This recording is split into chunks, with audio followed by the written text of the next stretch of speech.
गोजोनथाव खौरां बर' सावथुन नायनो मोजां मोनग्राफोरनि थाखाय मोनसे गोजोनथाव खौरां बर' सावथुन मोजां मोनगिरिफोरा जोबोद आसा खालामना थानाय गराय फाख्रि सावथुना दिनै माखासे सिनेमा हल थियेटारफोराव रिलिज जाबाय।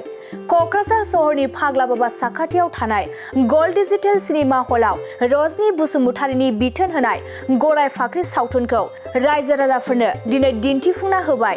थारैनो गोबाव समनिफ्रायनो नायनो आसा खालामना थानाय रायजो राजा बिथांमोनहा दिनैनिफ्राय गराय फाख्रि सावथुनखौ नायनो हासिगोन। Kokrajhar gold digital, Bongaigaon universal, टंला साया, बिश्वनाथ सारियालि फबाय, गुवाहाटी सिनेपलिस आरो पिभिआर सिटी सेन्टाराव नोंथांमोना गराय फाख्रि बर' सावथुनखौ नायनो हागोन। गोसो गुदुं बर' सावथुन नायगिरि बिथांमोनहा बे सायख'जानाय सिनेमा हलाव थांनानै गराय फाख्रि सावथुनखौ नायनो हागोन। जों जोबोद मोजां मोनदों बे गराय फाख्रि सावथुनखौहाय हादोरनि आरो गुबुन हादोरफ्रावबो कम्पिटिशनफ्रावहाय दाब दाब जायगायाव लांनायनि थाखाय थाब रिलिज होनो हायाखैमोन।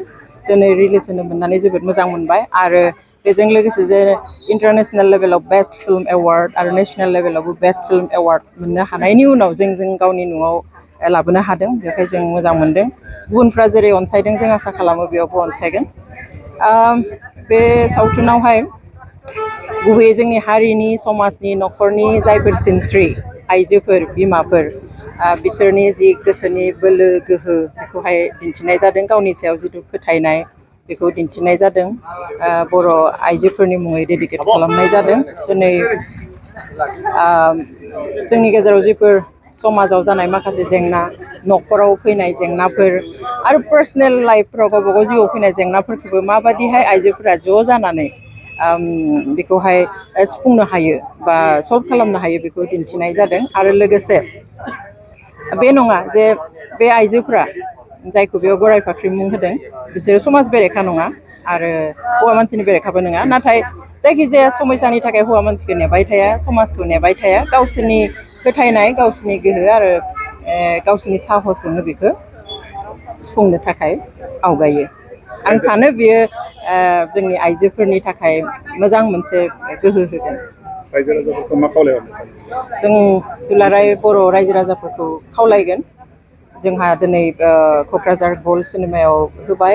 दिनैनिफ्राय सप्तासे सोलिनांगौ, बिनिख्रुइ बाराबो सोलिगोन होननानै जों आसा खालामदों। आरो जों लुबैदों बेवहाय बे 2टा बाजानि श'ल' नङा, इभिनिं श'बो खालामना होयोब्ला गोबां साख्रिआवलाफ्राबो नायफैनो हागोन। कलेज इउनिभारसिटियाव फरायनाय जोंनि फिसाफ्राबो नायफैनो हागोन।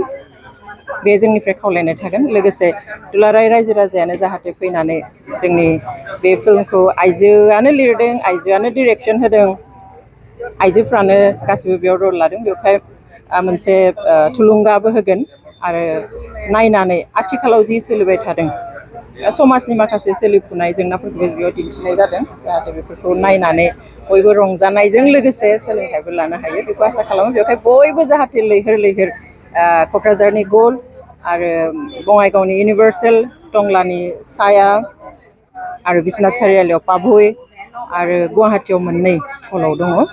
बयबो जाय जेराव हायो बेयावनो थांनानै नायफैनो थाखाय खावलायबाय बयखौबो। गोजोनथाव खौरां नोंथांमोननि थाखाय लानानै फैदों MRM मेम'रियेल हस्पिटालाव गोबां बेमार फाहामथाय होनायनि खाबु।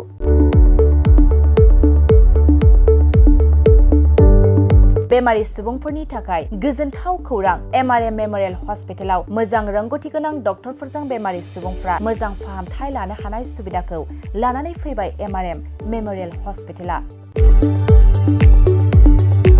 क'क्राझार सहरनि पुलिस पइन्ट आरो अमश्री हटेलनि साखाथियाव थानाय बयजोंबो मिथिसार जानाय MRM मेम'रियेल हस्पिटाला गोबां फेसिलिटिस खाबुफोर फोसावदों। MRM मेम'रियेल हस्पिटालनि फेसिलिटिफ्रानो जाबाय critical care, medicine, emergency medicine, paediatrician, pathologist, general medicine, diabetologist, OBS and gynae, cardiology, general surgeon, neuro surgery, advanced laparoscopic ENT surgery department, ophthalmologist, surgical, gastroenterologist, neuro psychiatry, onco surgery department, department dermatologist orthopaedics residential medical officer inter facility unit physiotherapy radiologist histopathological department urologist emergency department CT scan X-ray pathology department vaccinator department आरो MRM memorial हस्पिटालाव 24 घन्टा जेब्लाबो खुलाय थागोन। लांलाय लाबोलायनि एम्बुलेन्सनि सुबिदायाबो 24 घन्टा थागोन। गोबांबा मिथिनो थाखाय नैबे 9854081948 936 550 2048